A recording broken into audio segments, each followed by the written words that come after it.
দেখি বোন কি করছে। কি করছিস? এগরোল খেতে ইচ্ছে করছে তাই দেখছি।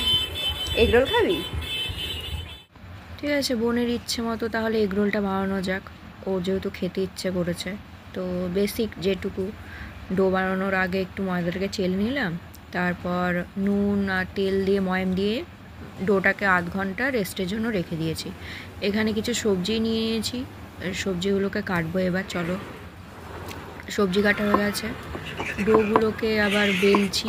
আজকে আমি একটু অন্য টাইপের এগরোল বানানোর চেষ্টা করছি, যেমন দোকানে বানায় লাচ্ছা পরোটার মতো বানানোর চেষ্টা করছি। তাই কেটে ট্রাই করছি, জানি না কেমন হবে, ফার্স্ট টাইম করছি। তো ডোগুলো রেডি হয়ে গেছে, তো এখন একটু রেস্টে রেখে আমরা বেলে নিচ্ছি।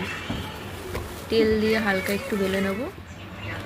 তো বেলা হয়ে গেছে, এখন 70% মতো আমরা এটাকে তেলে ভেজে নিচ্ছি। তারপর এগ দিয়ে যেইটুকু আর কি 30% সেইটুকু আমরা আবার ভেজে নেব। তো চলো ভেজে নিই। ডিমের মধ্যে একটুখানি গোলমরিচ আর নুন দিয়ে তারপরে ওটাকে ফেটিয়ে ওই তেলের মধ্যে দিয়ে যেমনভাবে বেশি আর কি এগরোল বানানো হয় ওরকমভাবে বানাচ্ছি। তো ব্যাস, আমার সব কটা পরোটা মোটামুটি রেডি।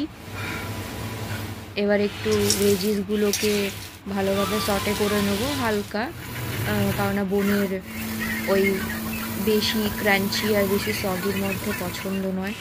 তো ওর জন্য হালকা একটু ক্রাঞ্চি রাখার জন্য একটু সটে করে নিচ্ছি গোলমরিচ আর নুন দিয়ে।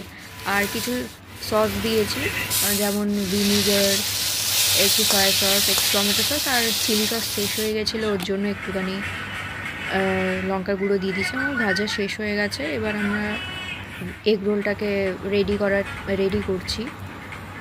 তো মুড়ে নিচ্ছি। ও এখানে একটা মজার জিনিস হয়েছে, পেপারটাকে আমি এতটাই বড় নিয়েছি যে আমার মুড়তে খুবই কষ্ট হচ্ছিলো, প্রবলেম হচ্ছিলো। তো মুড়ে নিয়েছি, রেডি হয়ে গেছে আমাদের এগ রোল। তো এবার চলো ওকে গিয়ে দেওয়া যাক।